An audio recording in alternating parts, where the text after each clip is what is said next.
Of which document? 3267. Pardon? Of the I don't know what it's called, the new bundle that relates to Mr. Okay. To Mr. Van der Merwe. Advocate Bauer kindly compiled a separate bundle just for this. Sorry, what was the answer? I saw that. I'm not sure when the public protector became aware of the fact that Mr. Mkhwebane was not admitted.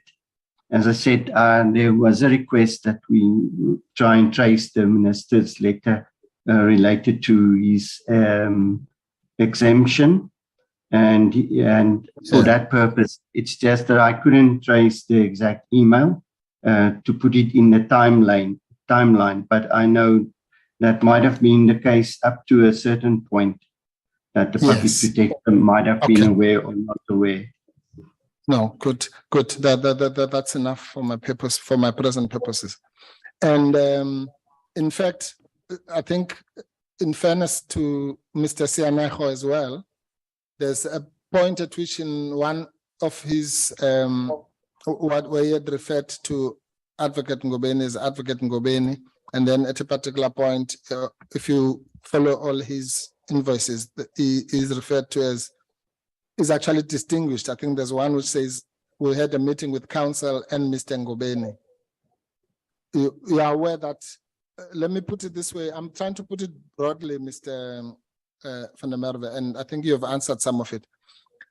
For a particular period, and I don't expect you to know what that period is, all the persons who were interacting or contracting with Mr. Mkhwebane were of the view that he was an advocate, correct? Again, I can't confirm the subjective. I can confirm there were references to him as an advocate.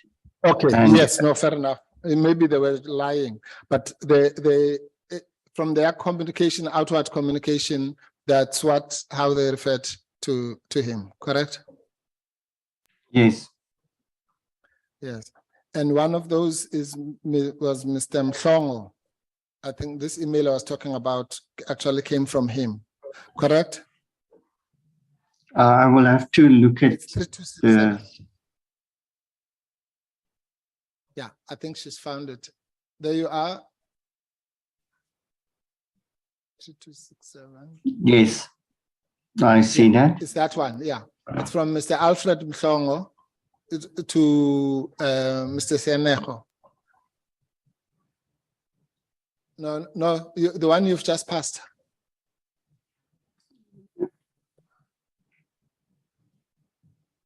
Further down. Further down. Yeah.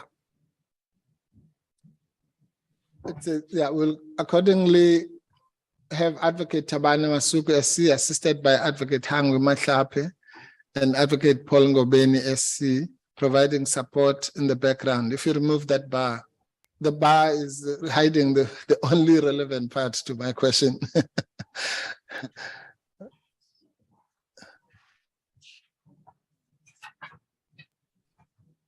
Yeah, there you are. Thank you. Okay. Thank you. I think everyone has seen it here.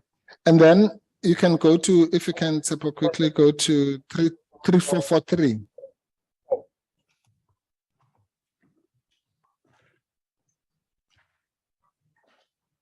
Start at 3444 actually.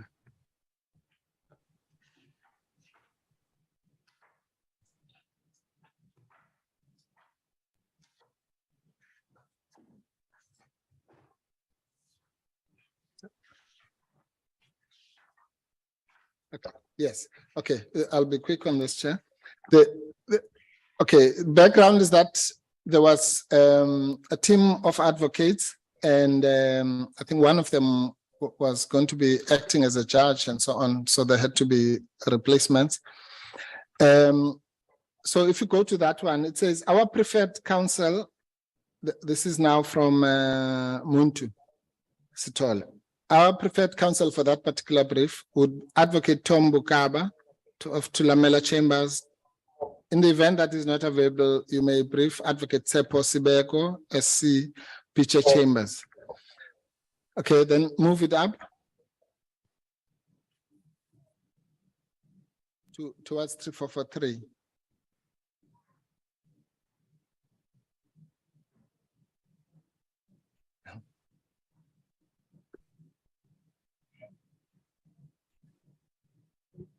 Are we there? Yes. Then it says, dear Mr. Nyembe, sorry. Yeah, dear Mr. Nyembe, there's another email in that series.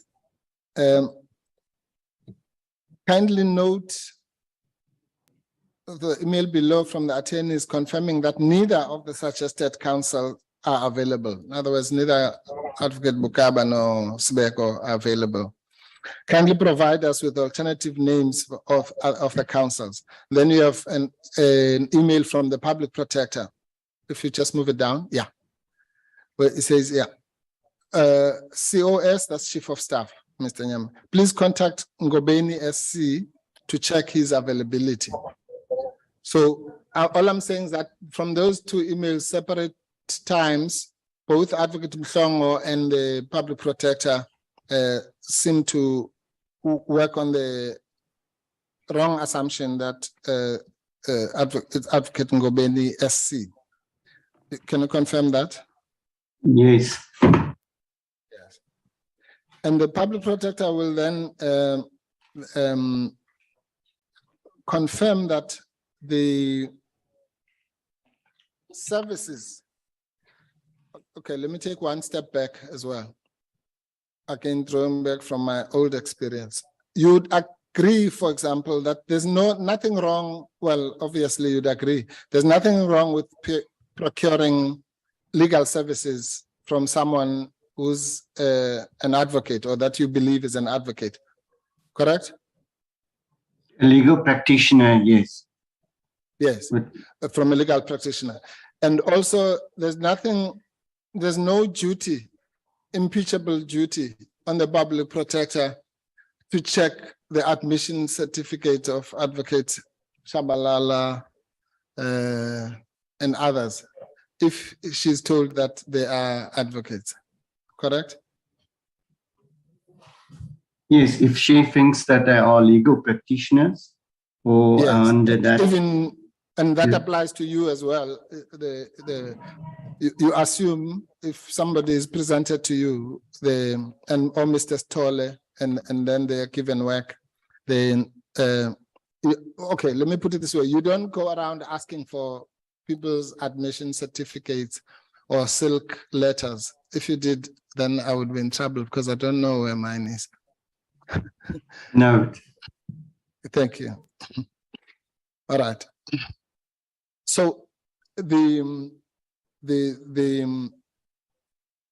issue really that I'm getting at, okay, the other side of the coin, there's also nothing wrong, to your knowledge, Mr. Van der Merwe, from any executive authority, whether it's a minister or a MEC or whatever.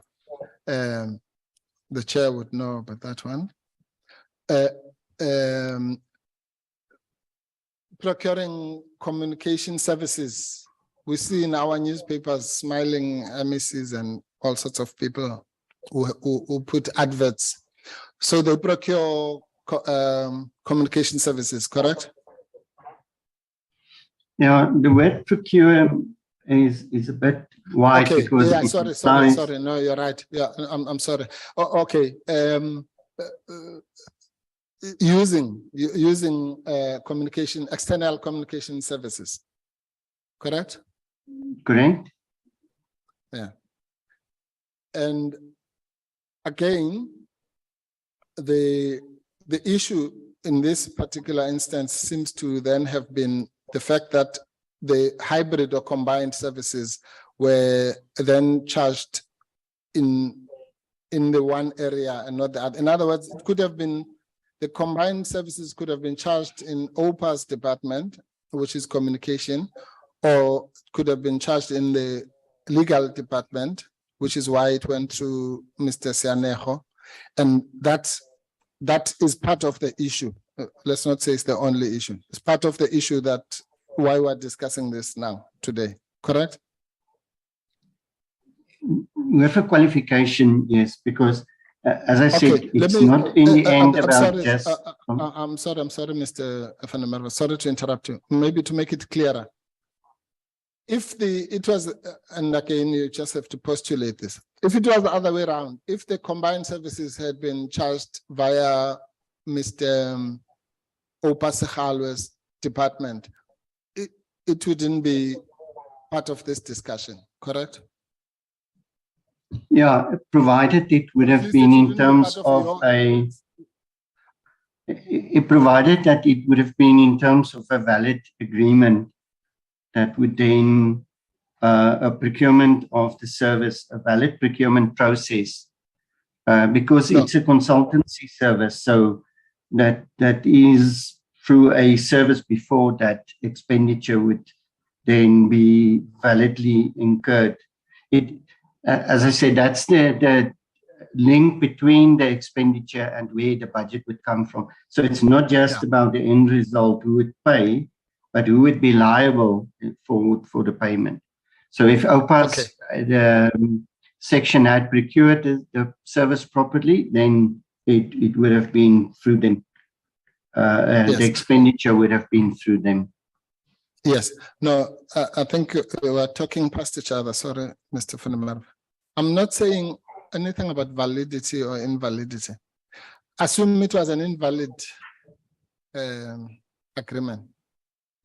All I'm saying is that if that invalid agreement had been processed via Mr. Sekhalwe's department, then it would not be part of your evidence here today. Do you understand? There might be 100 invalid things that are happening, but we're in a particular inquiry about a particular charge sheet and a particular complaint here. So I'm saying, had that invalid, let's call it invalid agreement, occurred totally in Mr. Sekhalwe's sphere, then you, at least Mr. Van der Merwe, would not be coming to this committee to talk about it, correct? Sorry, I'm contextualizing it. Yes, I think it would still, well, if the issues that came up, because it was the content and it was in relation to court cases and so on. If it was not in respect of litigation or litigation issues or judges or so, it was purely just for communication for the purposes of the public protector's credibility and reputation, then I agree. All right, I think I'll just move on. I don't think you understand my question, but it's fine. I'll live with that agreement. It's better than nothing. Okay. Okay. Just to round off this issue. Can you, what is this? Oh, sorry. Can you go to bundle H of the correspondence folder, item 6, just to round off? I suspect the chair wants to. Oh, it is 1302.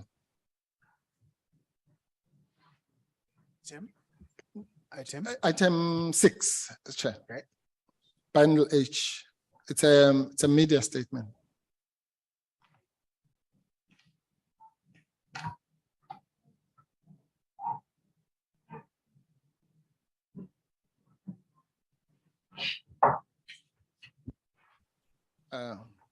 Okay. It deals with the eviction of Advocate Mkhwebane, which we're not discussing yet. Carry on. This was just no. It's the one that talks about it's a general. Carry on, sorry, Tsepo.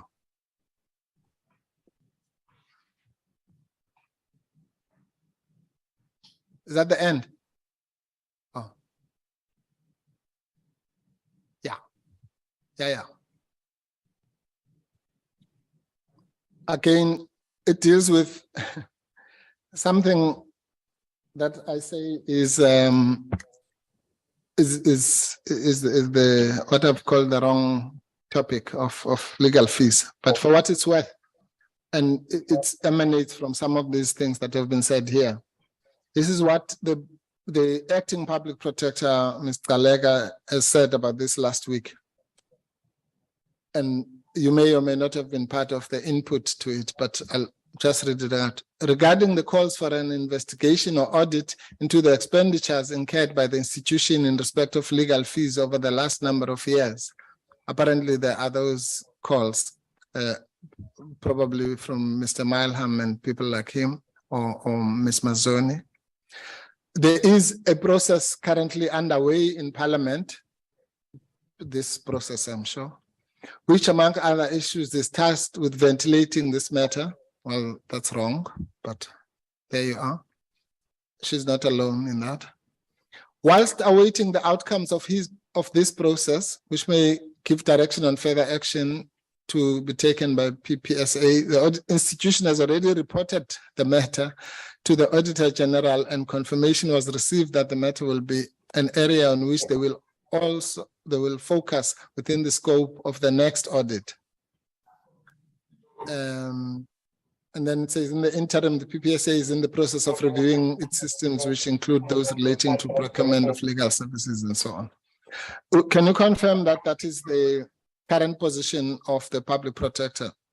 And by the way, whenever you talk about the public protector, I'm assuming that you are either talking about the public protector, Advocate Mkhwebane, or the acting public protector, or the institution.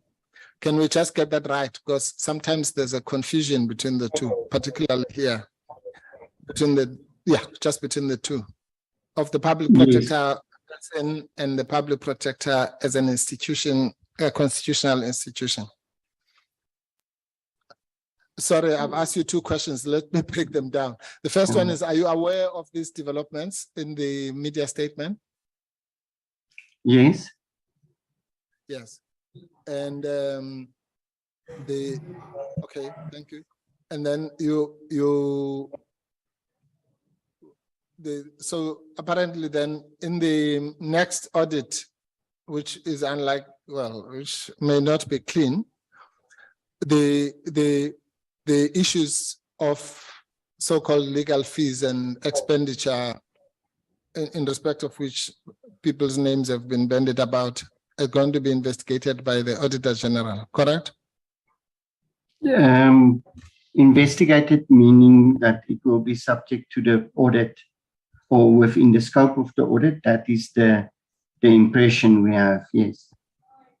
Okay, fair enough. Yes, we can preempt the outcome. Yes, no, fair enough. But it will be one of the issues that will be focused on in the audit, in the next audit, correct? Correct. Chair, yes, I just wanted to round off that issue. Thank you, Chair. Thank you, Advocate Mbofu, and thank you, Mr. Van der Merwe. We'll take a lunch break and be back at 2. Thank you. Recording stopped.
Oh.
Hi there. Hello. Can you hear me, Newsroom Africa?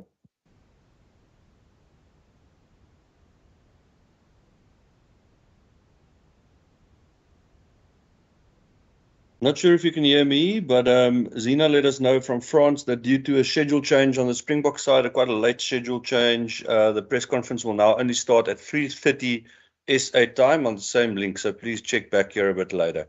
Thank you.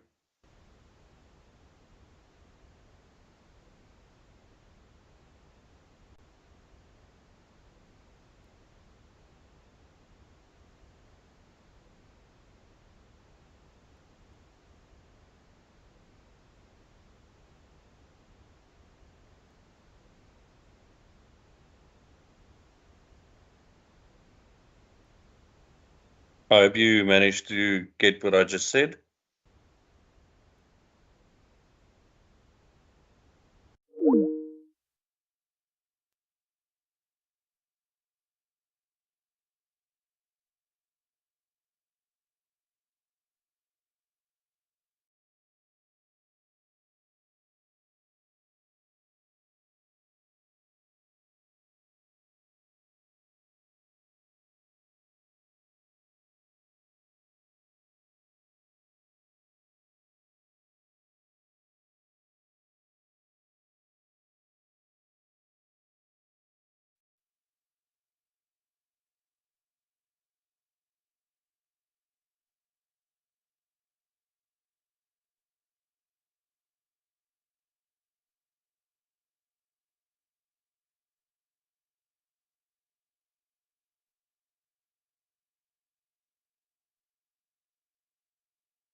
Recording in progress.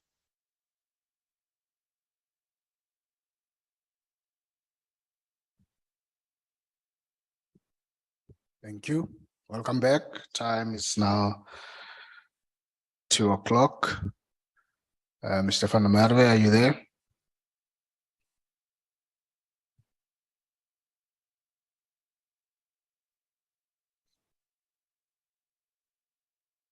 Mr. Van der Merwe?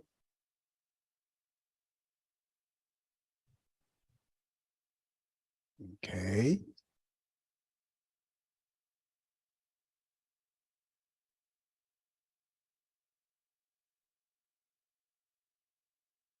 Mr. Van der Merwe?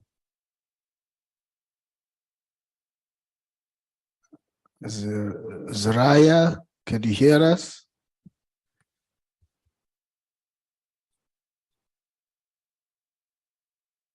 Okay, he's off the platform. Okay.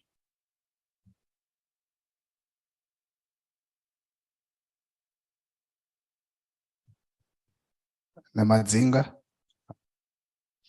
are you on board? Yes, Honorable Chairperson, alive and kicking, waiting for you, Mr. Van der Merwe. Thank you. So the system is fine. Let's wait for Mr. Van der Merwe.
Mr. Van der Merwe, are you there? Apologies for that, Chair.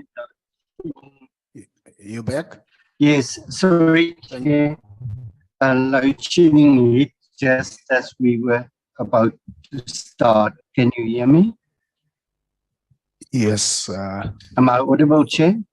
Thank you. yes, you are audible. Thank you. Thank you. Welcome back, Apologies. colleagues. Thank you. We're now into the last stretch of this witness.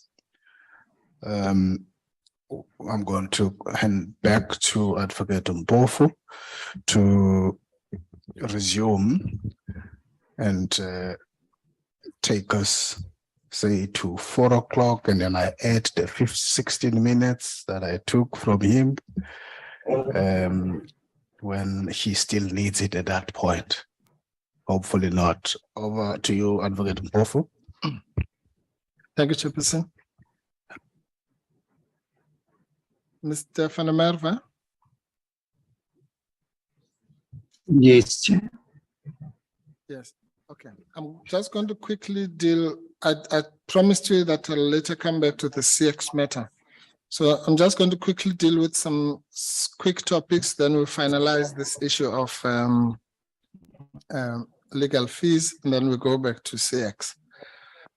Right. So I'm going to start with what I call a few misrepresentations that we have identified in your evidence, just to give you an opportunity to comment on those. The first one relates to the your evidence that the public protector, excuse me, effectively breached section 7.9 by announcing the contents thereof in relation to Mr. Pravin Gordhan, who's another potential witness. Remember that?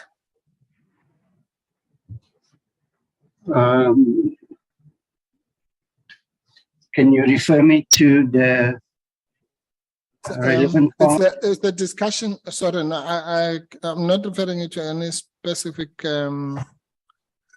part of your affidavit. It was in your evidence in chief, rather when you were being led by the evidence leaders. Surely you must remember it was a reference to an allegation that in respect of Mr. Gordhan, the public protector had issued a section 7.9 statement, and you said that was against the law or whatever. No, if I recollect, I said that sorry, no, carry on. We have confidentiality provisions around section 7.9, and it was in relation to an opinion about the fact that there were several people criticizing the public protector for that.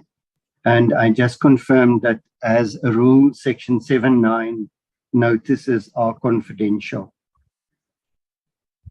Yes, that's what I'm saying. So by saying that, were you suggesting that the criticism of the public protector was justified? I really don't have an opinion on that, because that was the subject of Advocate or Mr. Mkhwebane's advice to the public protector.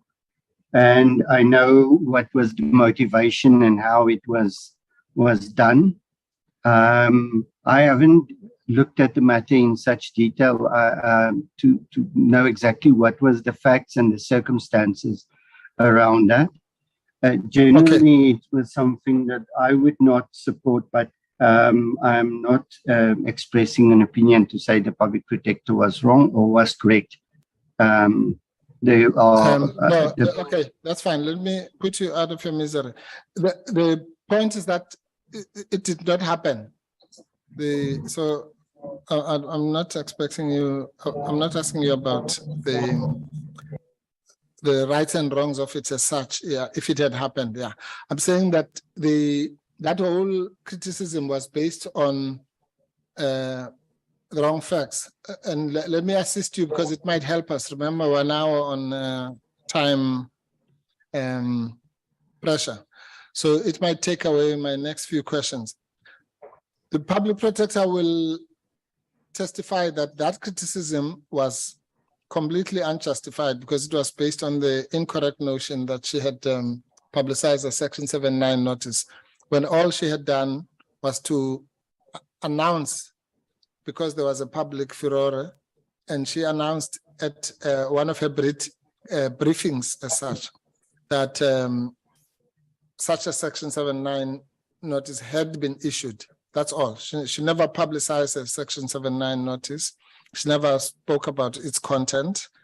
She just confirmed, because there was a leak or a rumor or whatever, that it had been issued. So that was really the sum total of it. And if you've, in fairness to you, you've said that you are not commenting on the rights and wrongs of it, but I got the impression in your evidence in chief that you were, and we have posted a video of that engagement by the public protector. But if you are not subscribing to the incorrect view that she had publicized the Section 7.9 notice, then obviously we will not waste the time of the commission, of the committee. Yeah, if it was a status update and a status report, we do that all the time. So that was not what I was commenting on. If it's construed that way, I was just confirming provisions of the Act. And if you're saying that was not the case and that the Public Protector provided the status update, then that's the context in which I accept it, or which my comments must be seen. Thank you. All right. And you accept that if factually what I'm telling you is what happened, there was nothing wrong with it? Yes. Thank you. Okay, fine. Then we won't play the video. Except to say then, just around that, and I'm sorry I'm using you because you're here now as a witness, that one of the other witnesses that we intend to call, Ms. Tulima Donsela, said in one of the publications about that, and this is in 3167, please put it up. One of the documents that was led, that is the one of the opinions. Just check if it's an opinion or a legal, rather a media piece. One of the opinions of the documents prepared by Mr. Mkhwebane, 2167. Is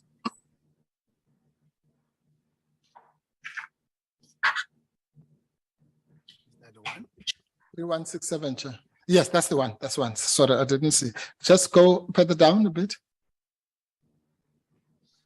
This is what was quoted in Times Media. No, sorry, further up. Sorry. Yeah, at the beginning of the italics. Yeah. This was a direct quote from Times Media, where Advocate Madonsela, former Public Protector Tulima Donsela, claimed that, quote, Mkhwebane took the unprecedented step of releasing confidential aspects of probes to the public. Madonsela said Mkhwebane should not have used her predecessor to justify her actions, adding that her office never announced such. Quote, when the media asked my office if anyone was implicated, we would say it's confidential. Maybe that an implicated person provides us with evidence that exonerates him or her. Should that happen, we would not want their reputation to be unfairly besmirched through us identifying them as implicated. And again, I don't want you to enter into the battle of public protectors. All I'm saying is that that evidence, when Ms. Madonsela is called here as a witness, we will then deal with that issue and the video and all that. But I was simply saying to you, and I think you've just confirmed it, that you were raising it in the context of the document prepared by Mr. Mkhwebane, rather than the merits of what happened or did not happen. Am I hearing you correctly? Yes, that's correct. Okay. That's fine. Okay. Okay, then that one is cleared. Then the other issue is that you, well, despite your claims of privilege, some of the documents that you were led through and some of the emails contained communication between the client and their legal representatives, correct? Correct. Yeah. And would you agree that that is not a fair thing to do, particularly to legal practitioners who wrote those messages to the clients, not expecting them to be broadcast in a forum like this? As Bawa explained, no, carry on. Sorry, sir. I cut you. Yes, the Public Protector waived legal privilege in respect of certain matters. That the evidence was all the evidence were made available to the committee, and these were the issues identified that required the attention of the committee. the information that we displayed in terms of the privilege was for the specific, the information, for instance, relevant to Mr. Mkhwebane would not be covered by that legal privilege. And Yeah, in no, I'm not any event, talking as I about said, that. the privilege has been, it's a different question whether or not the privilege would still apply or whether it is fair. Fairness, again, comes to the point that I've been trying to raise yesterday, that my instructions, my directive is to present all the relevant evidence to the committee, and this evidence was not limited as such. So in that context, I'm presenting it. Sorry, I'm sorry if I sound like I'm rushing you. I'm just trying to cover some time here. So, your answer is that you're assuming that the communications I'm talking about are relevant. Is that your answer? Yes. All right. And if they are relevant, you think that is a good enough reason to disclose? Let me give you an example. You know that you may or may not know that practicing lawyers talk about judges. Maybe after the judgment, they can make remarks to colleagues or to the client, but those remarks are not necessarily meant to be publicly disseminated. I don't know if maybe when you were a prosecutor, you would know about that. You might say something about to other prosecutors about a particular magistrate, but not necessarily for public consumption. You know about that phenomenon? Yes. Yeah. So that's where I talk about fairness. So do you think it's fair if Advocate X says, oh, well, this judge was, and uses a term that might not be very charitable about whatever judge they're talking about, that kind of communication should be disseminated publicly? Do you think that's fair? If it was you, let's say you had said to me, I think this judge is, and I don't even want to make examples as to what you might say to me privately, but which you may not want to be repeated in public. But you know what I mean? Yeah, it's a difficult question. I think the fact that this was part of what was called Project Public Protector, and this was a concerted effort and what was the Public Protector was not just remarks in passing between private persons. This was an official advice and comments that were given to the Public Protector and was going to disseminate it in public, and to which the Public Protector associated and subscribed, while there are certain duties and expectations in terms of the Constitution and the conflict in itself. I think that was the relevance, not the fact that this might have been seen as private communications, because it was not private communications. It is official records that was disclosed to the committee. And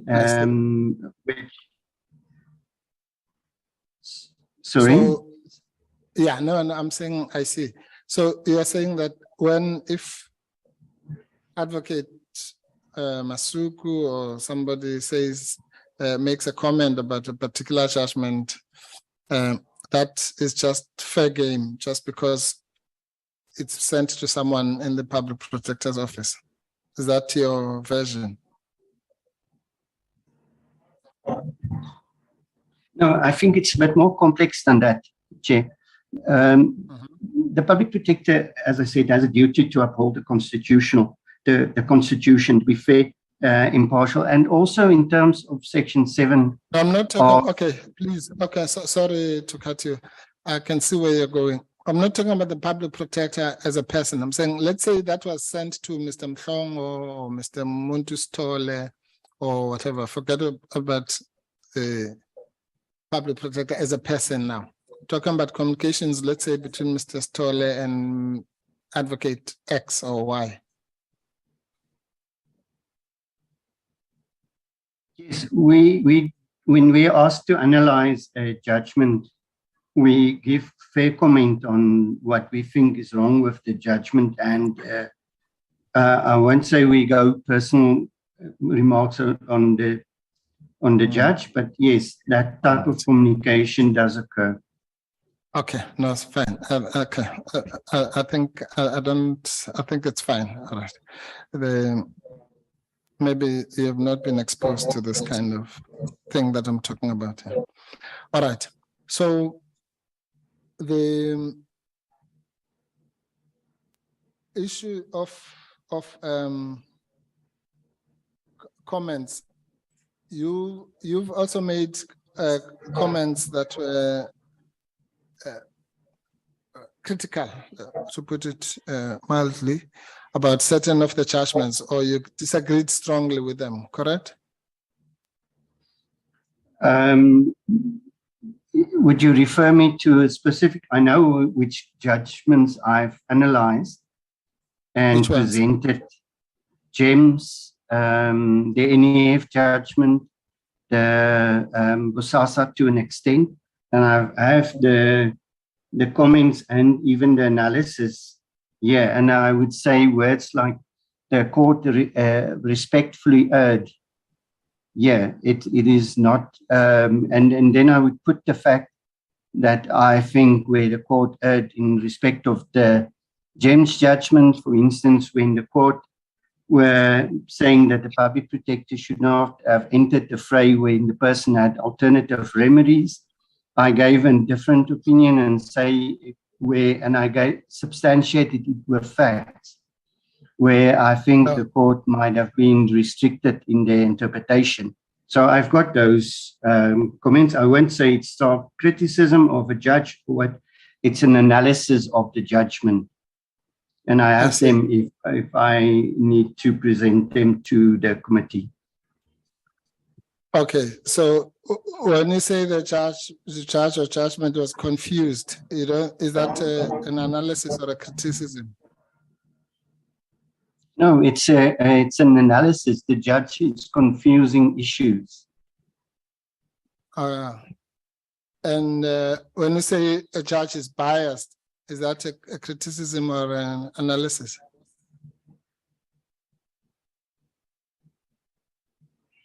It's an analysis. What I do is analyzing what my perception is from the judgment of how did the judge. Can I be put in context? Because for me, I can't. I will have to answer that in the context. If you can read or refer me to the document, then I can tell you exactly. Okay, I'll just. There are many, but I'll just give you one example. It's Yeah. Sorry, just quickly. Yes, Advocate. If there's many, then we were entitled to receive the many to which is being referred. I don't want it to be left hanging that there's many out there and only one is being referred to.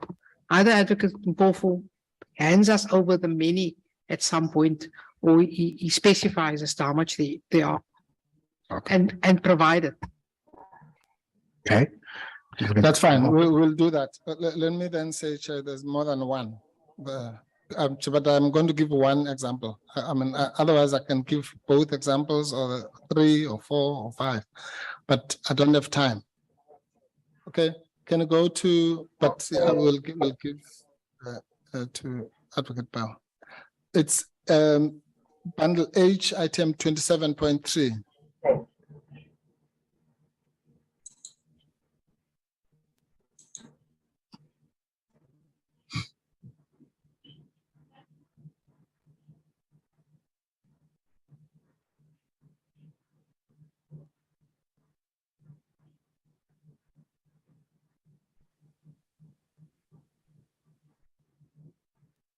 And Oh, is it up? Yeah, it refers to one of the many judgments that you've listed, which you analyzed. The first one actually that you mentioned, GEMS. Okay, I'll start from the second sentence just to save time. In my view, the SCA erred on a number of issues, including severely curtailing the powers of the PP through a restrictive approach. That's fine, nothing wrong with that. Then the next one, the court did make observations about the manner in which investigators approach the matter, but in my view, again, respectfully, some of the observations showed a measure of bias, as the court did not show much respect for the status and powers of the PP. I'm saying that last part of accusing the court of bias, you're also saying that analysis. That's correct. If you read the subsequent analysis that I did, it will show exactly how I motivated and draw the conclusions and how I showed this to the public protector. It was discussed at the think tank, at the dashboard, and it was even distributed.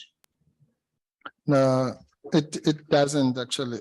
Your analysis that's attached there is the one that talks about the judges being confused, but it doesn't point out why you're saying that they are biased.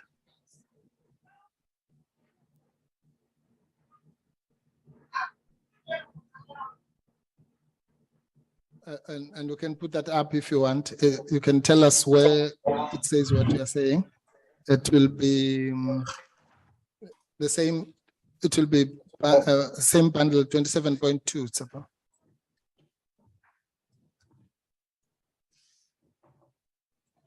Yeah, bundle H item 20. That one you have now is 27.3, but now I'm asking for 27.2. Pardon? 27.2 is the video. What is the question, Chair? Is the video? I'll ask the question just now. The question is coming. Just a minute. Yeah, but where's the attachment? 27.2. Yes. No, 27.1 is the video according to ASTEP, unless if we are mixing them up. And 27.1 is the video that I said I'm not going to play. Point 2 is the attachment that the witness is referring to. And point 3 is the letter. The analysis is 27.1. Okay, fine. Then we've got it wrong. Yeah. All right. Sorry. When you go whisper to me, Mike. Chairperson. I don't know.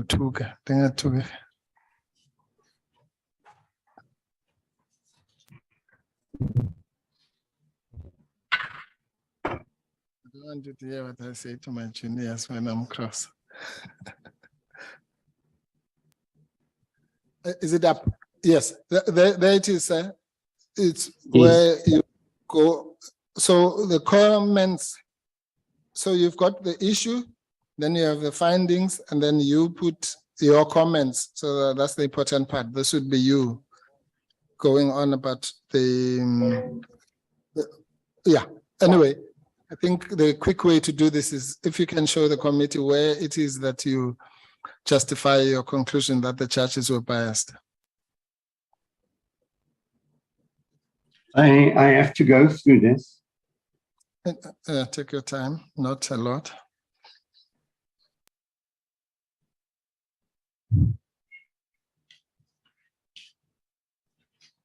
Can I just see the time frame of the email? Time frame of the timeline of the email. 27 point. That will be the previous one. Yeah, that's 8 October 2020. Okay, just give me and you know, and this is the next day, the 9th of October, that I presented this. Well, you referred to it, so I don't know when you presented. Yes, the 9th, the next day. So those were my provisional observations, and then I went into an in-depth analysis of the case. I know that, Mr. Van der Merwe, please, we don't have time. And I maintain that that was... Sorry, sir? I'm saying that was my provisional analysis of and observations of the case. So there's nowhere where you can point out, justify what you said to the committee now, that that conclusion of bias on the part of judges was contained in your more expanded analysis, correct? No, what I'm saying is that that was my provisional observations on analysis of reading the judgment at the time. I then went into, I'm not going to say in analysis the judges are biased. I don't have to say that. I have to show what is the lesson learned CEO. It was a fair comment on the fact that I was referring to the risks, because at the time we were identifying the fact that these there are risks that the courts are beginning to view us in a certain way. And this is one of the cases that are evident to that effect. And that's not within our control. I then proceeded to do an in-depth analysis of the case, where I showed the lessons that we can learn, and also to motivate why I think the court erred. Yes, no, erring, there's nothing wrong with that, Mr. I put it to you that you're misleading the committee now deliberately. I said to you, I'm not talking about what you're talking about. I said to you, you accuse the judges of bias. Your response to me was suggesting I was being unfair because I'm just taking that statement from an email in respect of the fact that you had a more detailed analysis. So then I said, okay, let's go to that email analysis because I'm now being unfair on you, where you justify this finding about the judges being biased. And you can't find it now. That's why you're just talking for the sake of talking, correct? No, that's not correct, sir. That was an honest observation on the time. It's not an accusation. You yourself and colleagues would present that as arguments before a court of law. And I said respectfully, that was not an accusation and it was not meant as disrespect. It was an honest observation, prima facie observation. And there's nothing to say that I would then have to go and show and prove bias in the analysis. The analysis is for a different reason. Mr. Van der Merwe, okay, I'm going to move on simply because I don't have time, but I want to register that you are misleading the committee. I'm not the one who introduced the issue of the analysis, sir. You did. When I asked you the question about bias, if the analysis has nothing to do with it, now you're lecturing me that the analysis has nothing to do with it. But you're the one who introduced it as your explanation for the accusation of bias. I'd never said anything about analysis. Can I answer to you? I answered because I was presenting the timeline that this was a preliminary, and I then went into, you are the one, Chair, that said to me, I must show where in the analysis I referred to bias. Yes, I was not you'll have to go through it. Can I answer, please, Chair? Okay, please. I was presenting the timeline. Leave it, Mr. Van der Merwe. I think it's obvious to everyone. I don't have to recount what's just happened there. The record will speak for itself. Yeah. Okay. Now, the other issue, which I just want to get out of the way so that we don't go back to it, is when you are presenting the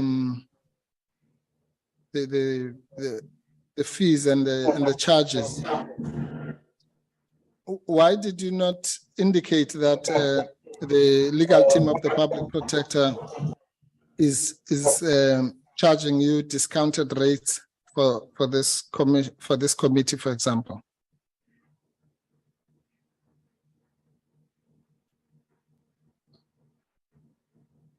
Sorry?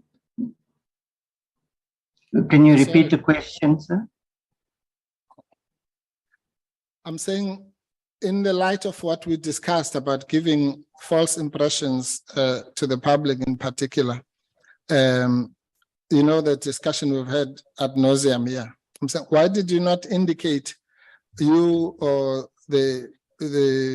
or indicate either to the committee or to the evidence leaders if you didn't? I would assume that if you did, they would have mentioned it.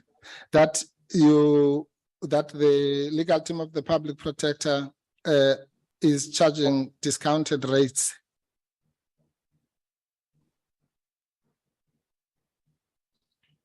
In other words, not their normal rates. Can you reflect that in the invoices? Oh, okay. Maybe let me ask it differently, because, okay, sorry, I really don't have time now. Okay, can you confirm that as a fact? That they're charging discounted rates? Yes. Firstly, that it's charging discounted rates, and secondly, that not their ordinary rates that they would normally. You've seen what they previously charged and what they're charging now, and the fact that it was a discounted rate. Do you know about that, or don't you know about it? Can you confirm it? No, I can't confirm it. You can't. Okay, so you've never seen their previous rates for the past 5 years or 4 years, I did see the rates, sir. And did you see the letter from Mr. Sianejo saying that they would be charging at a discounted rate? I saw the letter. I'm still checking the invoices as to the rates,